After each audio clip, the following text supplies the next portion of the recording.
Welcome to Playfully Orange, our conversations about arts and culture here in Central Florida. My guest today is Robert Kovacevich, or Bob as we like to call him. How you doing, Bob? I'm doing well. How about you? Great. So, Bob, you've been in the area for quite a long time and helping arts organizations both here and many other places. Tell us about your business. Um, let's see. I help. I think the distinguishing factor relative to what I do in comparison to others who do like type things is that I have created a list of 3,000 philanthropists and heads of family foundations. And every year since 1978, I send them a series of questions, about 15, and ask them. All of those 15 are under the umbrella of what makes you look more favorably on one appeal versus another. So, what I'm looking for, hopefully, and wanted and was able to achieve, was I found that there was a common theme or thread that people who are giving the money, what they perceive to be the best practices. And so I compile that data every year. And back in 1978, there was no email. Everything was snail mail, number 10 envelope, return envelope. And it was very difficult to get people to reply in the beginning. But uh, as things matured, and as people who participated in the study discovered, was that when they responded, I shared the outcomes with them. So they would know what philanthropists on the East Coast were doing relative to the ones on the West Coast. And were able to gain knowledge as to trends in philanthropy and so on. And as you might suspect, the greatest impact came with COVID in 2020, when everyone thought the end of the world was coming, uh, personally or business wise or otherwise, health wise. And no one really knew what the outcome was. And especially the nonprofit sector was preaching doom and gloom. Uh, some were projecting that 30% of the 7,000 museums in the United States would fail. And guess what happened? In 2020, Americans, in the face of all kinds of stuff happening to them financially, gave more than they ever gave in the past. And then some people began to say, well, that was just an anomaly. And then they broke the record the next year in 2022 and continue to give big money. It's a tribute to Americans who practice philanthropy. So I use all that data to counsel clients. That's what I do. And those clients are often arts organizations.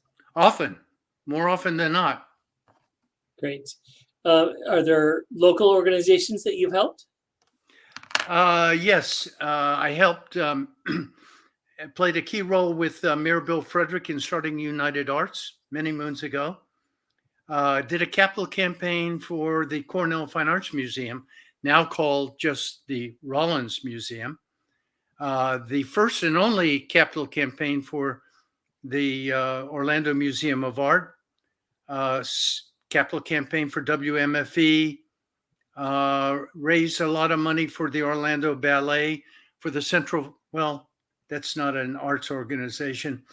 Let's And see. you, if I recall, you also, um, before you take on a client like that, you'll do some work and then tell them whether or not it's a good idea for them to head into that campaign. I have this great fear of failure all my life. And it has driven me to be very selective as to who I take on.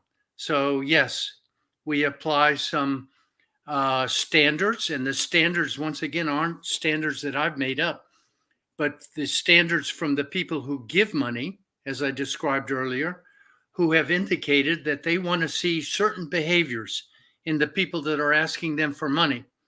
And so if I see those behaviors are in place, or not in place, I report that back to the potential client and tell them, I'd like to take you on, but you have these behaviors that you need to subscribe to be able to be successful.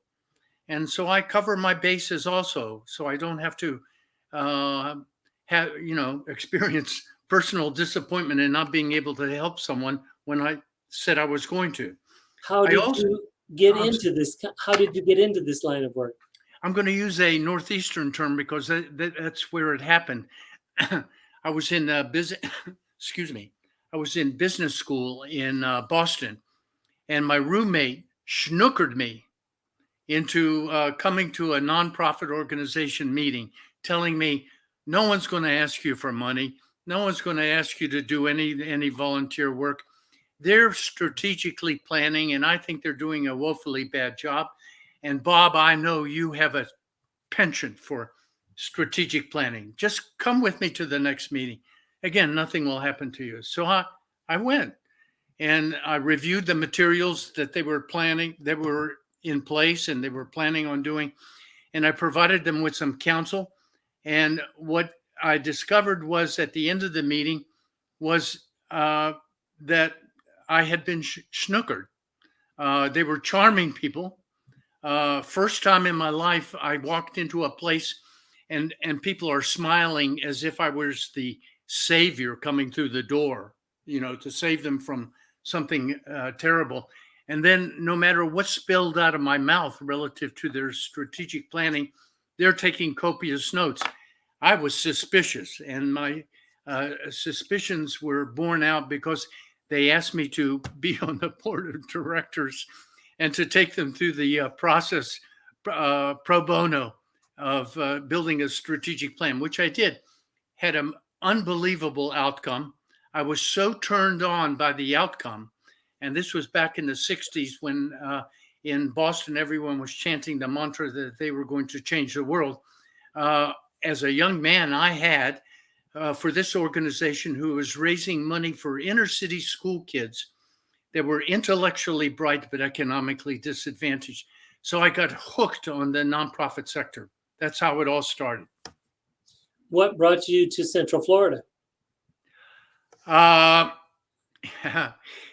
competition in Boston was incredibly tough. I was competing with consultancies that had raised money for the Minutemen. Imagine that, or had raised $1 billion with a B for Harvard or Northeastern or Boston College. And I got tired of coming in second, third, and fourth place. And so I did some research and looked at where there were more for-profit starts than any place else in America. And Central Florida was at that time in the top 3. And so I moved my business here in 1980 from Boston and have had a wonderful and great time doing, and I'm still chanting that mantra that we're going to change the world and make it a better place. So, what did you find in arts and culture here, coming from Boston? What did I find? What was your reaction, and how does that compare to now? It was emerging when I came. I'll give you an example of how emerging it was. I don't know if you've ever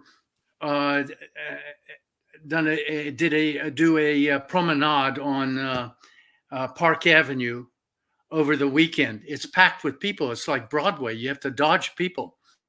Back in 1980, there was not a soul on the street. Downtown Orlando was empty on weekends. Nobody. And things were just emerging and developing. And my main client at that time was I was working for the president of public broadcasting back when it was radio and TV, WMFE. I was working for Steve Steck. And Steve and I had a great time.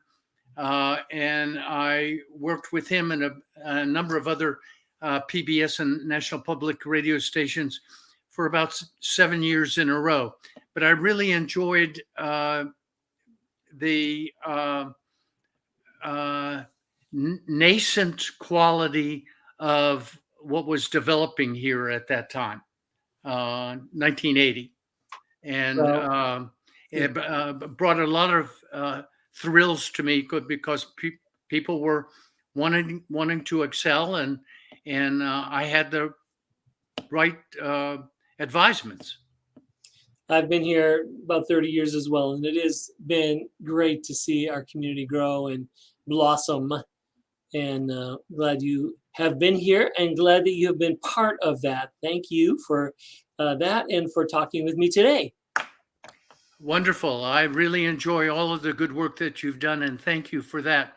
Peace to everybody. All right. And thank you for watching this issue of Playfully Orange.